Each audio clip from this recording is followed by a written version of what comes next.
네, 여러분 잘 쉬었습니까? 자, 2차시 수업을 하겠습니다.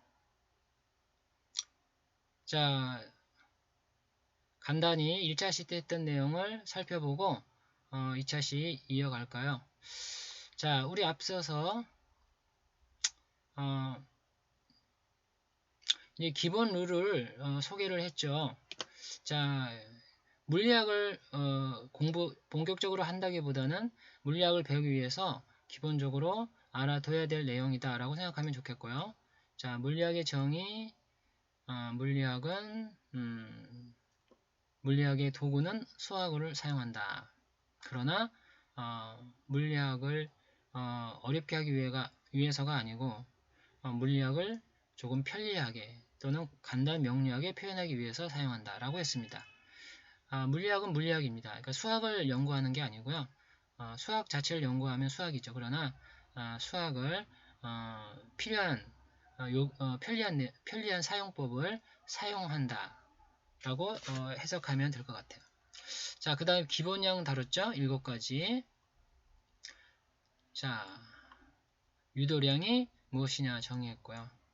자, 지수에 관한 접도 거대 스케일부터 미시적인 스케일까지 6가지씩 다뤄봤습니다. 자, 그 다음에 차원 표현 분석법을 이제 다루고 있죠. 자, 차원 분석은 어려운 방정식을 간단히 참인지 거짓인지 판별하게 해주는 유용한 방법입니다. 자, 3가지 차원 표현이 있다고 했죠. 길이, 시간, 질량. 자, 속도를 예로 들어 봤는데, 자, 앞에서 속도라는 것을 단위를 이렇게 적었다고 했죠. 자, 이 속도는요, 우리 운동의 기술 우리 1장에서 다룰 것입니다. 그래서 미리 소개를 하는 것이라고 생각하면 되겠습니다.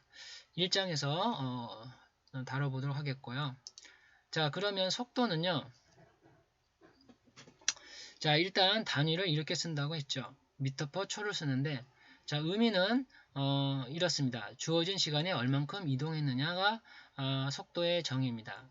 따라서 속도가 높다고 하는 것은 주어진 시간에 상대적으로 많이 이동했다 이런 의미고요. 속도가 낮다는 것은 주어진 시간에 많이 이동을 하지는 못했다 이런 의미겠죠. 그래서 미터/퍼 초인데, 자, 이 미터/퍼 초로 이제 예를 들어보면 이렇습니다. 미터/퍼 초를 이 차원으로 표현하면 어떻게 될까요? 자, 미터는 길이죠. 그러니까 자, 이걸 차원으로 표현하게 되면은 이렇게 되는 거예요.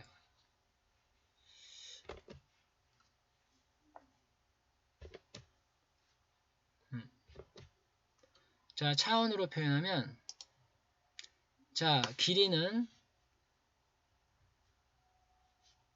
L이라고 쓰면 되겠죠.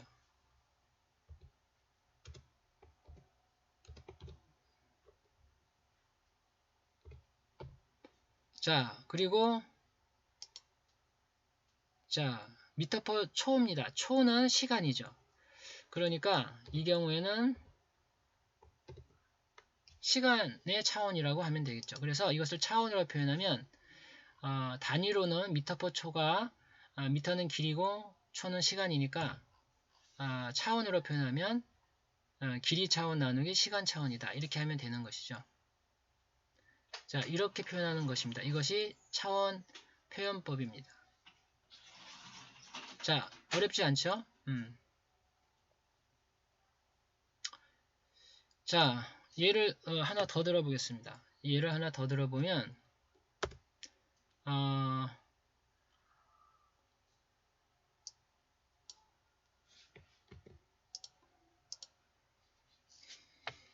가속도가 있습니다.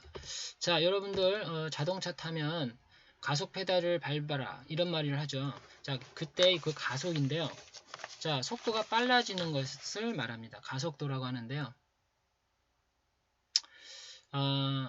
자, 가속도는 기호가 무엇이냐면 영어의 acceleration이라고 하는 영어 글자가 있죠. 그 영어 글자의 첫 이니셜 A를 사용합니다. 자,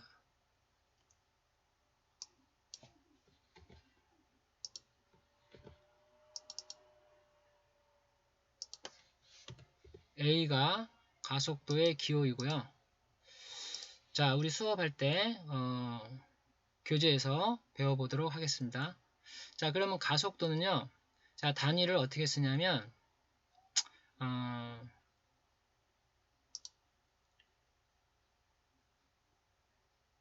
자, 가속도의 단위는요. 자, 여기에 하나를 더 써보겠습니다. 자, 우리 유도량 가운데 자, 가속도라는 게 있는데요. 가속도는요, 단위가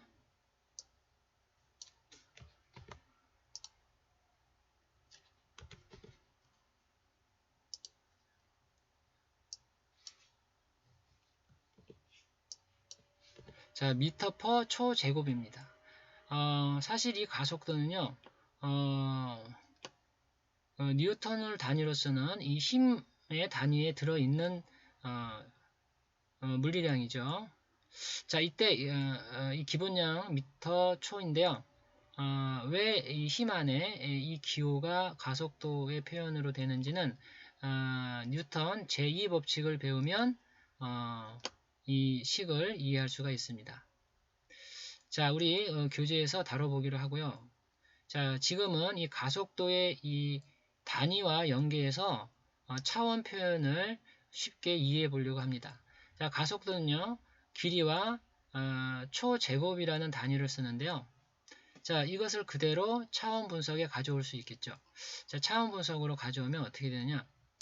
자, 바로 길이는 L를 사용하죠. 즉 미터가 길이 차원이 되는 것이고요. 자, 시간인데 시간은 시간 초제곱을 썼죠. 그렇기 때문에 여기서는 제곱이 들어가면 되겠죠. 따라서 가속도에 관한 차원 표현은 길이 차원 나누기 시간 차원 제곱으로 표현하면 되겠습니다. 여러분들이 여기서 알 수 있듯이 이 차원 표현 분석법, 차원의 표현법은 이 단위하고 관계가 많이 있다라는 걸 알 수가 있겠죠. 자, 이렇게 표현하는 방법을 차원 분석에서 차원의 표현 방법이다라고 할 수가 있겠습니다. 자, 해서요. 우리 기본적인 룰에 관한 내용들을 이야기해 봤습니다. 자, 이제 우리 교재 내용을 보도록 하겠습니다. 교재를 보면서 또 필요한 내용들은 추가해서 혹은 불필요한 부분은 제외하고 또 배워보도록 하겠습니다. 자, 교재를 들어가 볼까요? 자, 이제부터 교재로 한번 배워보겠습니다.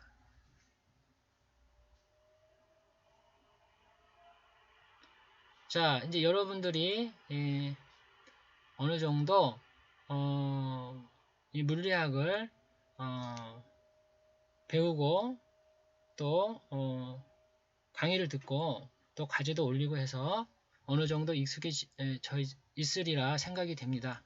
자, 지금처럼 계속해서 수업을 배우면 되겠습니다.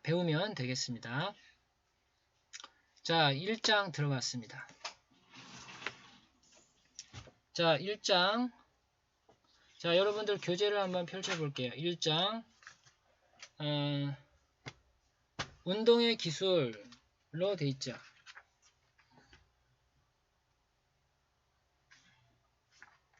자, 우리 교재 보면 자, 그 표지 그림이 나와 있습니다. 자, 열차가 나와 있네요. 자, 고속철도이죠. 고속철도인데 어떻습니까? 그렇습니다. 여기 보이는 것처럼 많은 우리 대중이 이용하는 운송수단입니다. 서로 도시와 도시를 혹은 먼 지방을 연결해주는 빠른 시간에 도착하게 해주는 유용한 그런 운송 수단으로 우리가 사용하고 있죠.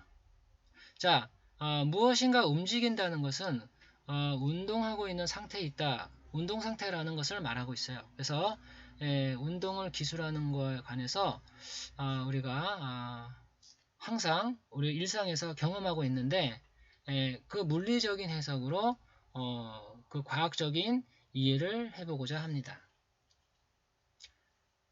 자, 여기서 배워야 될 내용이 무엇인지 간략히 요약을 했네요. 자, 지금은 아직 교재 내용을 들어가지 않았기 때문에 이런 내용을 배우겠구나 라고 생각하면 되겠습니다. 자, 이 단원에서는 무엇을 공부할까? 이런 물음표가 있습니다. 자, 여기서는 무엇을 배울까요? 자, 먼저 물체의 위치 그리고 변이란 위치가 변했다는 의미입니다. 변이를 도식적으로 이해해보자 라는 거고요. 자, 두 번째는 속력과 속도의 개념을 이해해보는 겁니다. 자, 그리고 그 차이점을 이해할 수 있다 이런 거고요. 자, 속력과 속도 일상에서 별로 우리 구분 없이 사용을 해요, 사실은. 그러나 물리적으로 정의되어 있는 어떤 차이가 있다는 것이죠.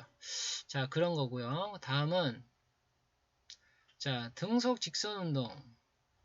자, 제일 간단한 직선 운동이죠. 자, 그것도 등속일 때 속도가 일정하다는 의미입니다. 자, 물체가 이동거리 시간 또 속도 시간의 그래프로 우리가 이해해 보고자 하고요. 자, 속도와 이동거리를 구해 보는 겁니다.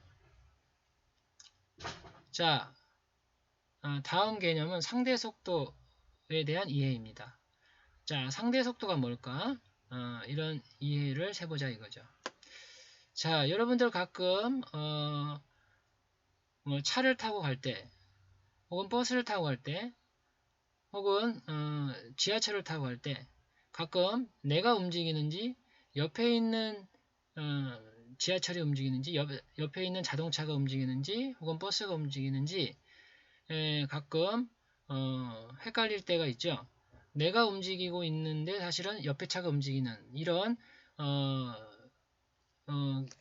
조금 우리가 착각하는 경우가 있습니다. 자, 이것을 상대 속도로 우리가 이해를 해볼 수가 있겠고요. 자, 두 물체 사이의 상대 속도를 이해해보는 그런 내용이 되겠습니다. 다음은 가속도의 개념을 이해한다. 그렇습니다. 속도가 변하는 것이라 그랬죠. 자, 속도가 변하는 상황을 우리가 이제 배워보는 겁니다. 자, 우리가 이 속도가 변할 때 이것을 가속도라고 합니다. 자, 다음은 뭘까요? 예. 등가속도 직선 운동입니다. 앞에서 등속이라고 그랬죠? 자, 속도가 일정한 직선 운동.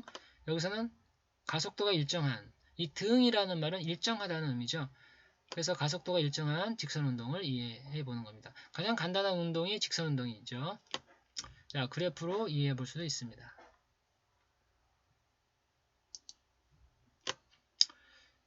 자, 운동이란 뭘까요? 자, 여기에 밑줄이 되어 있는 것이 보이죠? 자, 한번 읽어봅시다. 물체 위치가 시간에 따라 변하는 현상을 운동이라고 합니다. 그렇습니다. 그죠? 자, 우리가 고속 전철을 타거나 했을 때 위치가 바뀌죠. 이것은 운동이라고 얘기할 수가 있다는 것이죠. 자, 그러면 이것을 과학적으로 이해하는 것이 이제 기술 방법을 배워보는 겁니다. 자, 여기에는 파란 밑줄이 되어 있네요.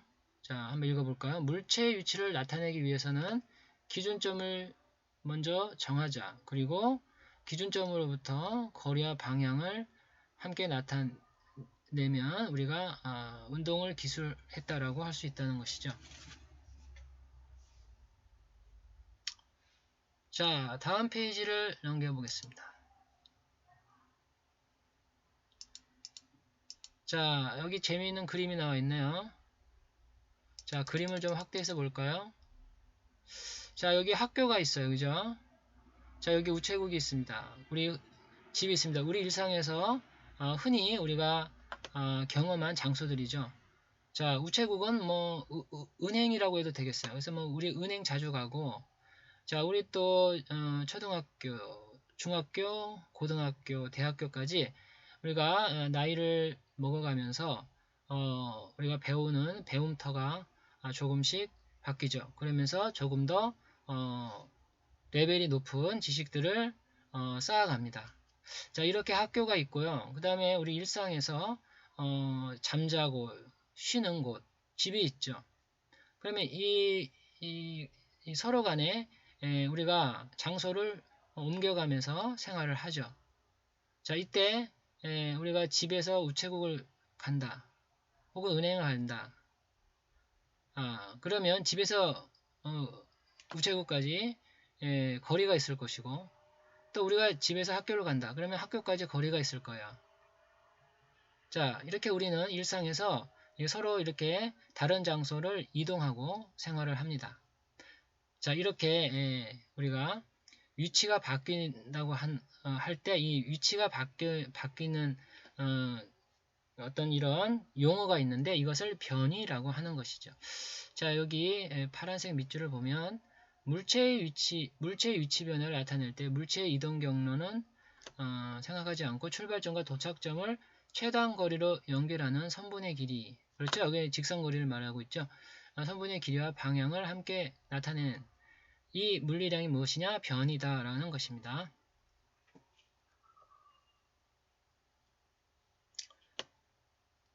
자, 다음은 또 무엇이 있는지 보겠습니다.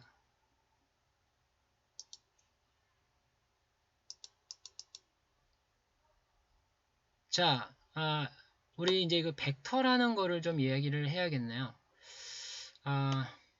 여기 좀 적어 볼까요?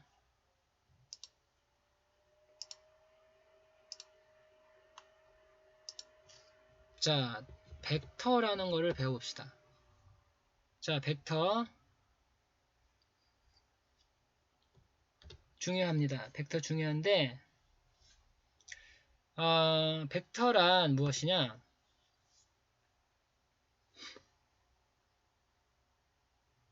벡터란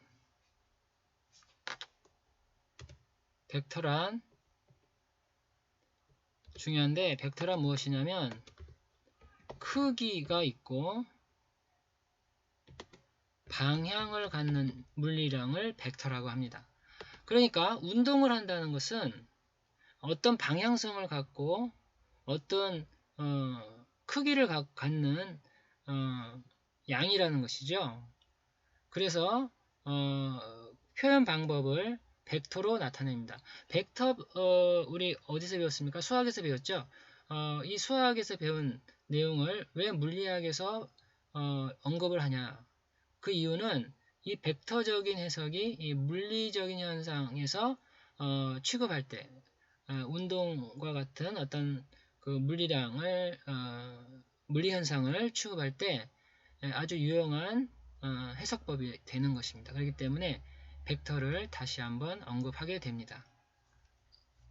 다시 말해서 물리학은 이 자연현상을 설명할 때 이 운동이라는 자연현상을 설명할 때 이 수학에서의 벡터를 그 간결성과 편리성을 사용해서 나타낸다는 의미입니다. 앞에서 교수님이 얘기했던 것처럼 자, 수학은요 물리학의 언어나 도구처럼 사용을 한다는 것이죠. 그러나 수학을 연구하는 건 아닙니다. 그냥 수학을 가져다 사용하는 것이죠. 자, 이거와 이제 한 가지 더 알아둬야 될 대별되는 물리량이 스칼라량이 있습니다. 자, 스칼라량은요 크기만 있는 물리량을 말합니다. 방향을 표현하는 건 아닙니다. 자, 크기만을 표현하는 물리량 스칼라량이라고 합니다. 자, 여기에 이렇게 쓸까요? 자, 크기는 나타내는, 방향도 나타내는 것이 벡터라면 크기를 나타내긴 하지만 방향을 나타내지는 않는 양, 것이 스칼라량입니다.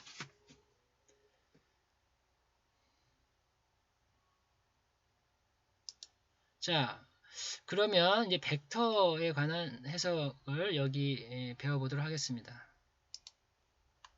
자, 방금 교수님이 얘기한 것처럼 크기만을 나타내는 물리량을 스칼라 혹은 스칼라량이라고 합니다. 스칼라량은 길이나 질량, 시간, 속력 등이 있습니다. 자,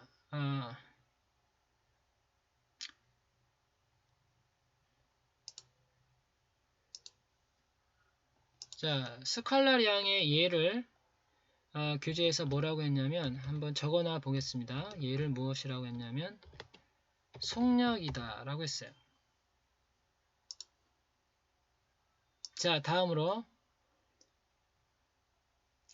아래에 있는 빨간 줄을 읽어봅시다. 변이와 같이 크기도 있고 방향도 함께 표현하는 물리량이 있습니다. 그것을 벡터라고 합니다. 혹은 벡터량이라고 합니다. 자, 옆에 그림을 보면 이렇게 벡터 표시법인데요. 이렇게 어떤 문자의 위에 화살표를 나타내면 이것이 벡터라는 표현을 나타내는 겁니다.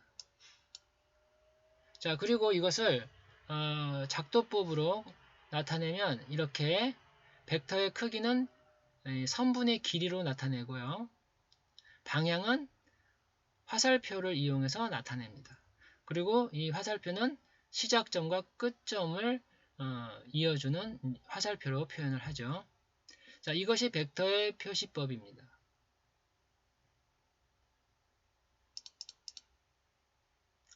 자, 여기 벡터 표시법에 관한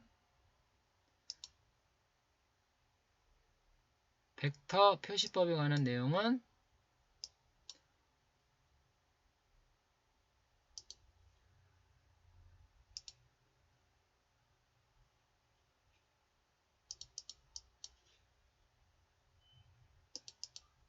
이렇게 녹색 박스에 설명이 되어 있어요. 벡터 표시법.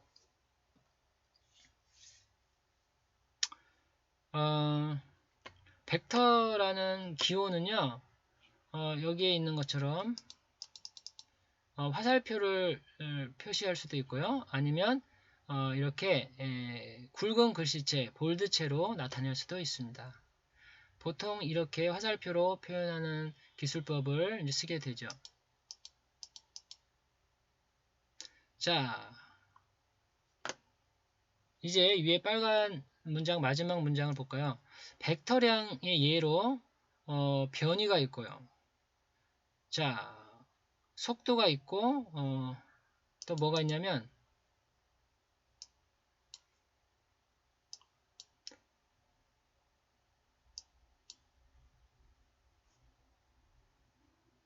여기 끝에 있는데 힘이 있습니다. 자, 이 중에서 속도가 벡터량이라고 했어요. 그러면 자, 벡터량의 예로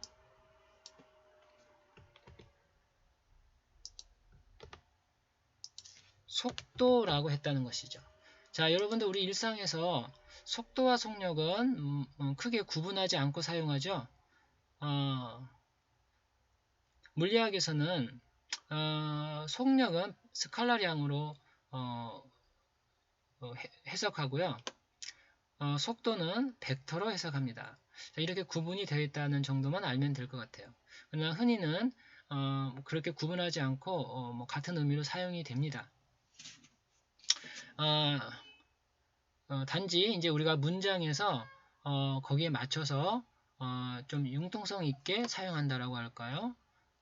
그러나 이제 물리학을 이제 정의할 때는 이렇게 구분이 되어 있다라는 것을 이해하면 되겠습니다. 자, 우리 시간이 됐네요. 여기서 2차 시를 정리를 하겠습니다. 자, 잠깐 쉬고요. 3차 시에서 보겠습니다.